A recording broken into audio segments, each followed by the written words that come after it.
Welcome back to Argus Streaming News. We have with us the write-in candidate for county executive for St. Louis County.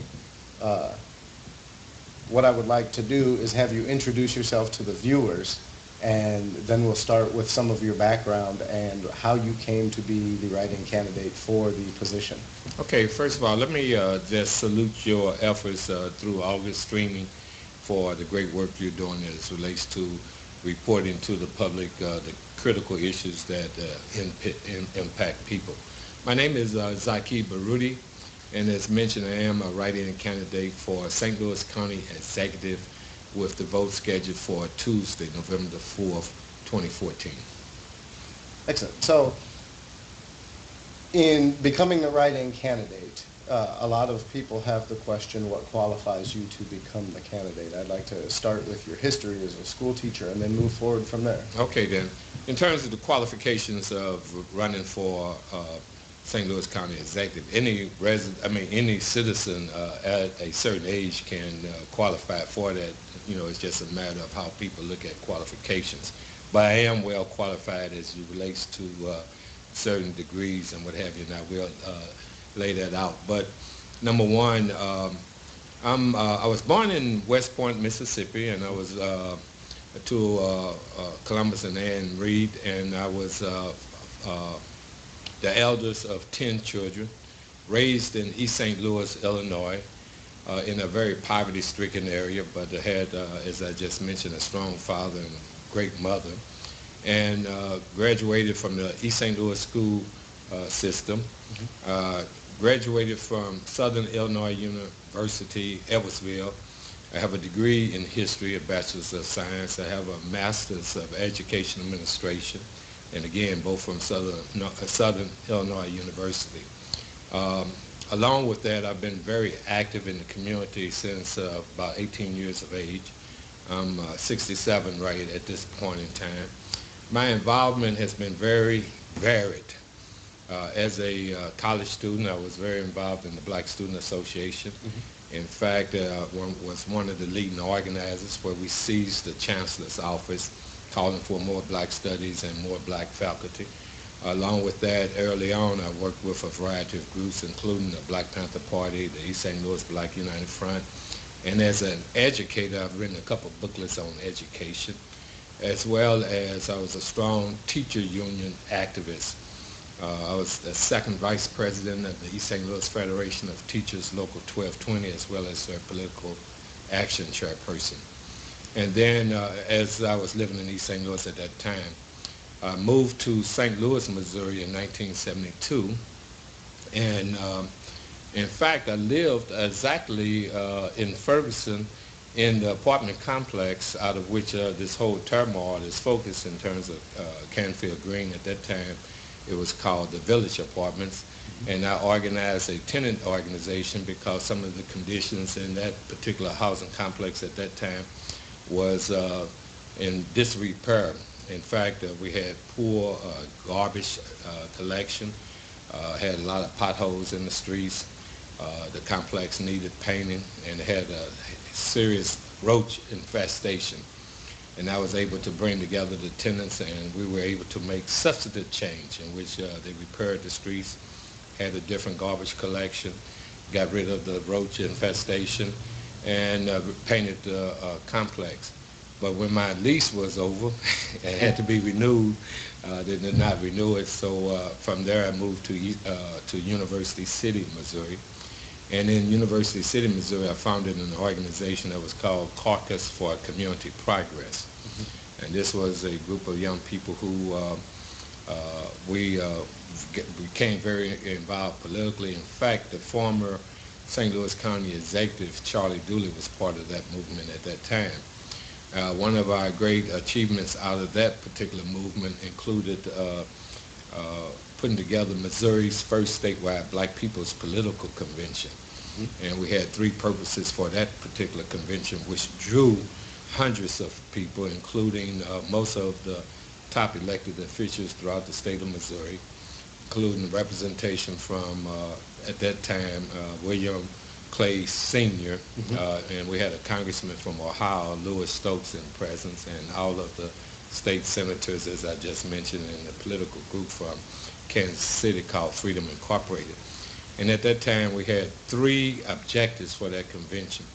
One was to educate whoever was to be in attendance to state politics. The second was to draw up a platform of concerns impacting black Missourians.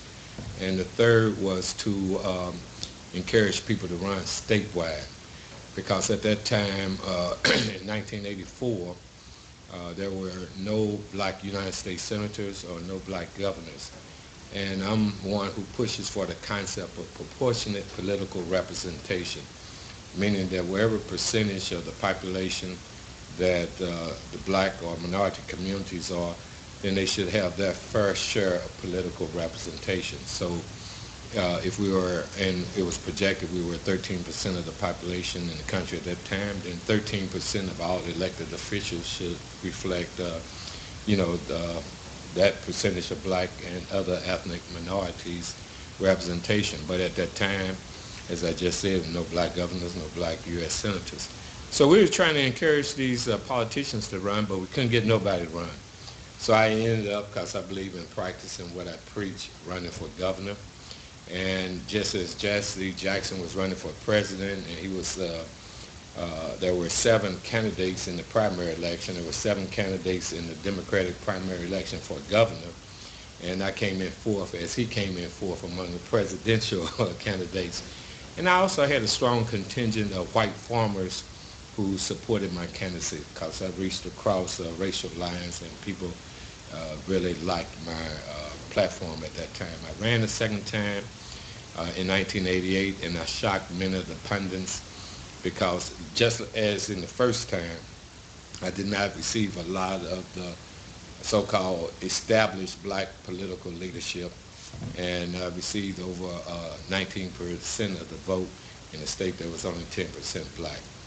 So out of that political struggle, I founded an organization that's called the Universal African Peoples Organization, of which I'm the president, leader of that particular organization, as well as I've been the co-chair of the Coalition Against Police Crimes and Repression. I'm the publisher of a newspaper that's called the African News World, as well as I'm a former host of a radio talk program that's called that was called Power Hour, Let's Get Busy. So my history and civic involvement is very extensive. I have a real sincere concern and appreciation of working people and poor people, and I'm committed for the upliftment of people. Excellent. Now, the reasons that shaped who you are as an individual from your past also have led you to step up and be the write-in candidate that's what many view as needed desperately in this race for county executive. Now, we've touched on the injustices that many feel have been displayed by the present administration in dealing with the shooting death of Michael Brown and others in this region. And that leads me to ask you about the candidates you'll be running against. Now, the Republican candidate, Rick Stream, has in the past made several very dividing comments. And I know there was a Riverfront Times article where he actually says individual Muslims may show splendid qualities, but the influence of the religion paralyzes the social development of those who follow it. No stronger retrograde force exists in the world. Now, we know that St. Louis County has a large Muslim population, and I just wanted to get your thoughts. Earlier you had said, there was a history in your track record of reaching across the aisle and multicultural cooperation in things that you have led and done. How do you think those kind of statements affect the voters when they're looking for an opportunity to heal in St. Louis? Well, first of all, that statement kind of reflects a mentality that I think should not be honored with an election to a critical office that is about bringing together people. Number one, in regards to Rick Stream, beyond his anti-Islamic viewpoints, He also voted against raising the minimum wage. He was against Medicaid expansion. He was also early on against President Obama's name being on the ballot.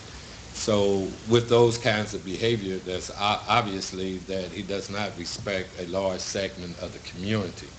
And in this day and age, given the turmoil that's coming out of the Ferguson crisis, we need somebody who has a sensibility or sensitiveness toward all, and that's what I bring to the table. And then just in speaking of not only himself, Rick Stream, but also who represents the Republican Party and the right wing of the Republican Party in terms of Tea Partyism. You have the other candidate, Steve Stenger, who was as a member of the St. Louis County Council, voted several times to water down bills that would provide contractual items in proportion to the population of St. Louis County to minorities in terms of 30% set aside, and he was against that. And not only that, given the crisis again out of Ferguson, where there has been a huge cry of people demanding and asking that Bob McCullough step down as the prosecutor in the Darren Wilson / Michael Brown case, and he has refused so in light of over 120,000 signatures from St. Louis County and across the world asking him to do so, and as a Democrat. I'm talking about Bob McCullough, and the fact that Steve Stenger is so closely aligned with Bob McCullough that, and the two of them during the primary election running some ads that was tinged in racism against the incumbent black St. Louis County executive speaks to why he should not be voted as the next St. Louis County executive, and speaks why I should, because again you have people who are trying to exclude a segment of the population from involvement in the government to the levels that they should be, and with the disrespect that Bob McCullough has had, and the fact that Steve Stenger has not, at the request of, as I say, thousands of people, to sever his ties with Bob McCullough or influence him to step down, speaks volume to his character. And again, that's why I'm the candidate. And let me put it on record. I officially announced on October the 14th, but I went forth somewhat reluctantly because the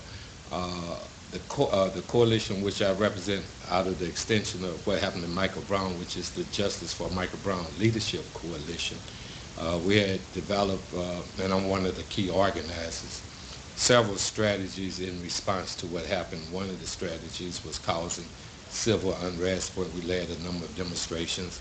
The second strategy is a political strategy, which we are now unfolding. And the third strategy to come would be advocating for certain kinds of economic actions if there's a decision that's not what we think fair and just in the Darren Wilson, Michael Brown case. So with that said, I was asked to run, but we also looked at and had asked the current county councilwoman named Hazel Irby to be the write-in candidate. But as you know, they formed a group called the Fannie Lou Hanger Coalition and endorsed Rick Stream. So with that endorsement and our feedback from the people that I have to agree with Stenger on one thing. He says that Rick Stream is too extreme. So I have to agree on that one. Based on those factors, I decided to run as a write-in candidate. And we've been running real determined. We in this race to be elected, and we're serious because we need a new type of leadership that speaks to the integrity that's needed in the office and the commitment to work with people from wherever walk of life and whatever racial or ethnic background that the people come from. Excellent. All right. Well, Zaki, thank you so much.